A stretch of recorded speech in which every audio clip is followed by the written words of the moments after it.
Hello everyone. It is now time to showcase week 7 of the PAC League for Brilliant Diamond and Shining Pearl.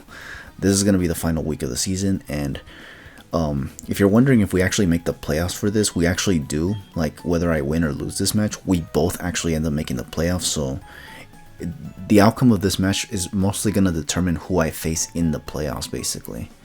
Which, depending on who that is, this may or may not be the last match I have for this season of the PAC League for Brilliant Diamond and Shining Pearl. So yeah, we're gonna see what the outcome of this match will be. So yeah, anyway, my opponent for this match is actually gonna be BadassFroslass, representing the Indiana Tracers team, which, by the way, it's a pretty cool team name in my opinion.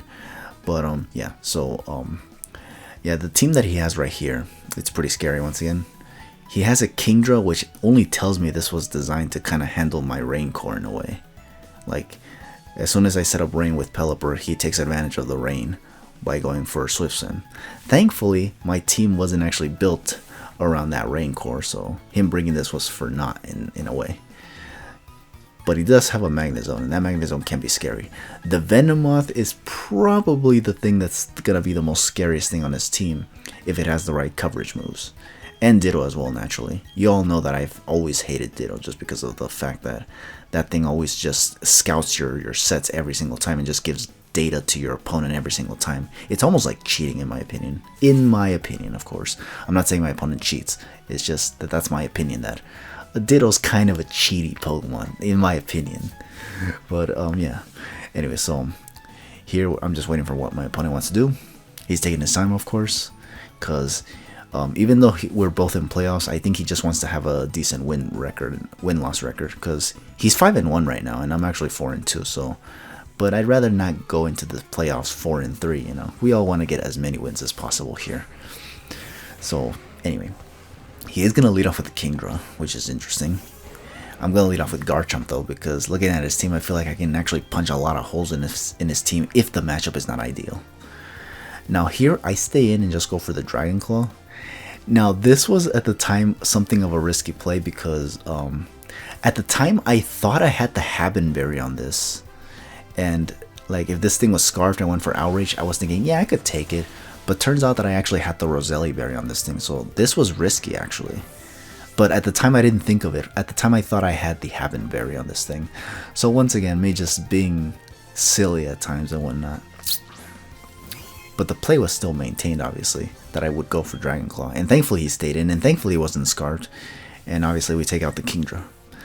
But now, this is one of his threats on his team, actually, is the Sneasel. Because, yeah, Sneasel can destroy Garchomp, honestly. So I decide to switch out immediately. And I send in Clefable. Now here, he goes for the Ice Punch, which does do quite a lot. Unfortunately, because I don't know my damage calcs very well still, I was not able to tell if the Sneasel was Choice Banded or not. Obviously later I did learn that this was Choice Banded, but at the time here I did not know. Like, I was not able to tell if this was banded or not. It could have been Muscle Band for all we know. But again, that's just because I don't know my calcs, obviously. So here I decided to switch out, and I think it was still Lucario I switched into. But he's gonna switch out too, though. So, and he goes into the Venomoth, which, yeah, I can kind of see why, because I'm frozen. So, because he got the freeze hacks, by the way, with the Ice Punch. So, again, me being as unlucky as usual. But here I'm gonna obviously switch into Lucario because I didn't want to take another Ice Punch, obviously. And because he switched in the Venomoth, I was thinking, you know what? Right away, I'm gonna go for the Psychic, because I don't want this thing to set up a Quiver Dance and then, you know, be funny with me. He ends up switching it out.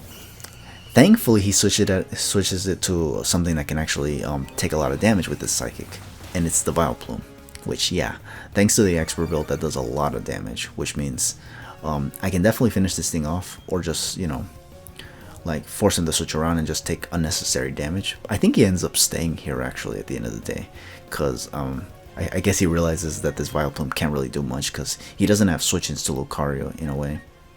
Like, he could send in Ditto, but obviously it's gonna take damage, obviously. So yeah, like, nothing on his team is safe. Venomoth could have been the switch-in if Psychic wasn't a move on my Lucario, but I do have it, so he is now in an encrucijada. And what are we gonna do? Well, he decides to stay in, obviously, so because again, there's no switching. So I believe here is where he sends in, I think, the Ditto. I could be wrong. Oh no, he sends out the Magnezone actually. Yeah, the Magnezone. Now here I was thinking this could be Scarred, but this could be Scarred, so I decided, you know what, let's see if we can switch out here into Whiscash, because Whiscash can definitely take hits from this Magnezone. And it was right here that it dawned on me that this thing had freaking Magnet Pull, which doesn't allow Steel types like Lucario to switch out if matched up with Magnezone. So this means that I just have to go for the Aura Sphere if I live this Thunderbolt, which I do, and take this thing out for sure, because it doesn't have a Chople Berry and it's not sturdy, obviously. So that takes care of one big powerhouse out of this guy's team. So that's actually really, really good. Now here, my opponent is actually gonna send out, I think now he sends in the Sneasel actually. I could be wrong, but I think he does. I don't think he sends out the Ditto just yet. Although I think he probably could have. I'm not really sure, but he does end up sending in the Sneasel nonetheless. Here, I believe, I was considering switching out, but then I was thinking, you know what? What if he sets up a Swords Dance? Because again, at the time I didn't know if this thing was banded or not. I was still fearing the Swords Dance attempt. So I was thinking, you know what? I'm gonna just attack this thing. I'm gonna go for Vacuum Wave because that move is still pretty powerful on Sneasel. But he doesn't end up going for Swords Dance, and instead he just goes for the Ice Shard. So I'm fine with that then. At least it keeps it from going for Swords Dance, because that was, I think that was my biggest fear with the Sneasel, is that it would go for Swords Dance on a positive matchup or something. But yeah, here I think I end up sending in the Dusknoir. I was considering switching in Clefable, but I was thinking, you know what, what's it gonna do? Nothing. And again, Swords Dance. So yeah. So here I ultimately decide to send in. Oh, I actually don't send in Dusknoir yet. Actually, that was later, I think. For now, I send in the Drapion actually, to actually go for the Poison Jab. Here, I thought he wasn't gonna switch out, but now that I think about it, it actually kind of does make sense if he was anticipating the Poison Jab. But I could have also gone for Knockoff here, honestly. But obviously that was kind of risky, because if this thing goes for like an Ice Punch or something, it would probably do a lot of damage. And if it gets the Freeze, even worse. You know that my RNG luck is not very good in this generation, so there was like literally no risks I wanted to take here. And unfortunately, he ends up switching out, and he does go into the Ditto. This is why I meant that if he were to switch out, it would make sense, because he would probably switch into the Ditto, trace my Drapion, and resist the Poison Jab if he anticipated it, which he probably did. So yeah, that's a rip and a half. What I decided to do here is actually send in the Clefable to take whatever move this thing decides to go for. He knows what my moves are, so he knows what would benefit him if he were to actually you know, attack me. He goes for Earthquake, because if he goes for Poison Jab, I could just switch out and then, you know, sack this Clefable and then bring back the Drapion and go for Earthquake myself, because I am banded on this Drapion, by the way, so I couldn't switch up my move. If I could, that would have been awesome though. But yeah, so here I switch out because I was fearing that because this Clefable is still frozen, that he could try to switch back in the Venomoth, and that's exactly what he ends up doing. He ends up switching in the Venomoth, because I can only assume he wants to just get that Quiver Dance going, which I wasn't looking forward to it, honestly. Now here I send in Whiscash, which is a scary matchup because Venomoths in this game, they can get Giga Drain. However, I was thinking, I don't know that if he has it or not, and I need to find out if he has it or not. And even if he did have it, I had to stay in regardless, because if I switch out, this Quiver Dance happens, and then he would just be able to run House. But now that I got the Earthquake off, now I can just let this thing go down. It may get its HP back, but at least I got damage on it. You know, although it's gonna get probably a lot of its HP back. Probably it would probably be back at full if it actually had Giga Drain now. Well, thankfully for me, this Venomoth doesn't actually end up having the Giga Drain. Actually,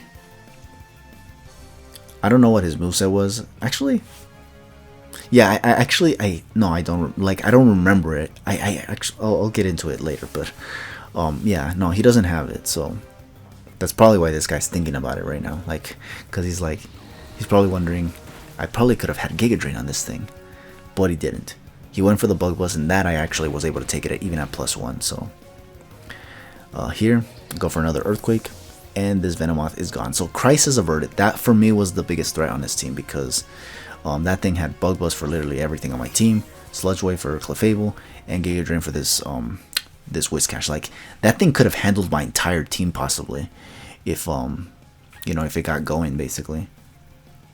I think even Garchomp would not have appreciated a Bug Buzz, but I'm not sure honestly. So here, I think now he's just gonna bring back the Sneasel once again, and I think I just decide to sack in the Clefable. Just because Clefable's frozen, and I don't think it's gonna thaw out anytime soon, so yeah. And I didn't want another Mono frozen. Well, actually, Whiscash was gonna go down now if I stayed in.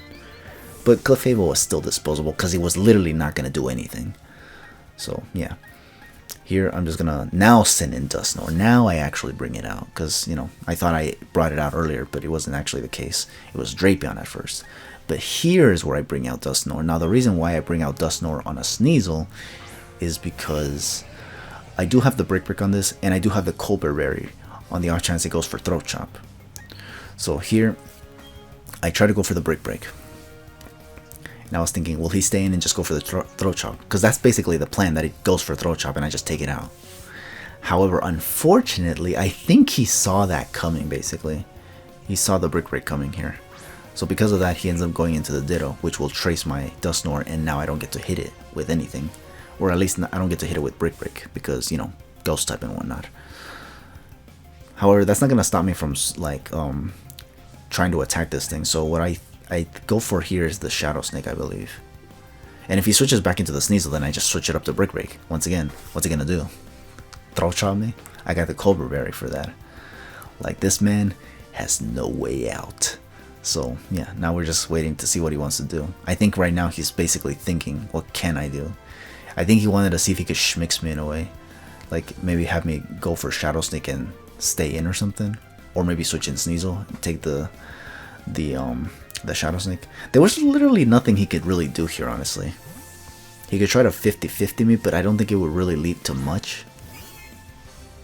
Because look, here I just go for the Shadow Snake, and I think maybe he could have just stayed in and Shadow Snake me a few times and then switch in the Sneasel. But I think he really wanted to use the Ditto for like late game sweeping or something. That doesn't end up working out for him, unfortunately, because he switched it out. I think if he stayed in and just got the Shadow Sneak damage, the Sneasel might have been able to take out my Dusknoir, even with the Colbert Berry. Because I think it would have been able to at least take a Shadow Snake and then go for maybe another one. But yeah, if it was Scarf, that is, because I don't even know if it was Scarfed or not, honestly. But yeah, anyways, he does go for the Throat Chop, so, and I do live it. So now I do take it out with a Brick Break. Crit doesn't matter, obviously, because, you know, it's a fighting type move, and this is a Sneasel, obviously. It's not going to appreciate a Brick Break at all. Now here, he's going to send out his final Pokemon, which is the Ditto, which is not going to be able to do absolutely anything. Here, I decided to just hard switch into the Drapion, because Shadow Sneak spamming this thing is going to kind of drag the match a little bit, so I just wanted it to be a little bit more quick, honestly. Even if he goes for Brick Break, like, that's the only other move he can really go for on my Drapion, and I don't think that's going to do a lot on Drapion, honestly, especially considering it's not stat. So, yeah. He goes for Shadow Sneak, thankfully, so I don't even have to worry about the Brick Break damage. But I'm at full HP, so it doesn't matter whatsoever. I think even if he got a crit, it wasn't going to matter, honestly. So, yeah. He goes for one more Shadow Sneak to get more damage for whatever it's worth. And I'm just going to finish this thing off with a knockoff. And we are going to actually win this match 4-0, surprisingly enough. Something tells me that this guy wasn't even trying for this match, honestly. Probably because he already knew he was going to make the playoffs anyway, honestly. So, yeah. And I also, like, was trying to make a team that wasn't around, like, based on the Rancor to see if that would work or whatnot. And it actually did work out for me pretty well. So, it kind of just shows that I may not actually need the Rancor for the playoffs, honestly. If we actually were to meet again. Because, by the way, he did make the playoffs. I think I mentioned that earlier. He did make the playoffs, so because I beat him, I actually do have to encounter him in a rematch, basically, for the semifinals of the playoffs. So we're going to see how that goes. And and I think that's it basically. Also something worth noting about this guy. This guy is actually the first content creator that actually is going to showcase his side of the of this battle. You know, from his perspective and whatnot. So, and you know what's very, very interesting? I listened to his voice and holy damn, he reminds me so much of Soltfire, the guy that I remember playing Pokemon with back in the day. A cool streamer on Twitch, actually. He still streams, by the way. I can actually link his handles in the description below if you guys want to see him and whatnot. But I'll also link the BadassFroslass's perspective on the match, so you guys can see it for himself. And you can even probably try to make the comparisons as well to see how similar they sound, both Soltfire and BadassFroslass. So I felt kind of like, I'll be honest, I was kind of touched when I actually heard BadassFroslass's voice, because it sounded too much like Soltfire's, and it just brought back memories basically of me and Soltfire and whatnot. But anyway, so yeah, that's gonna be the whole match. Thank you for watching it. Stay tuned for the playoffs when we get to it. For now, just take it easy and have yourselves a good one.